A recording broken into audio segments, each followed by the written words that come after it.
meu nome é Cláudia, eu tenho bruxismo já há uns 10 anos mais ou menos e já fiz alguns tratamentos, pus placas, né, já fui atrás de alguns especialistas e nunca tive uma solução muito concreta. Já usei um aparelho móvel, né, e hoje estou usando um aparelho fixo.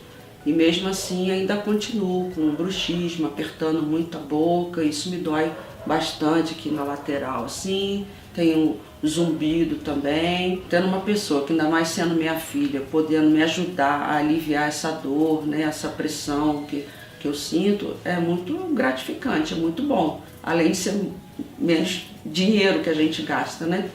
Isso é um lado também bem importante, porque tudo que a gente vai em alguns lugares assim, a gente não consegue fazer nada com plano, com nada, tudo é particular, isso demanda custo. E tendo uma pessoa dentro de casa para fazer um tratamento em você é algo espetacular. É muito bom, ainda mais sendo minha mãe, né? Poder aliviar a dor dela e para ela se sentir melhor.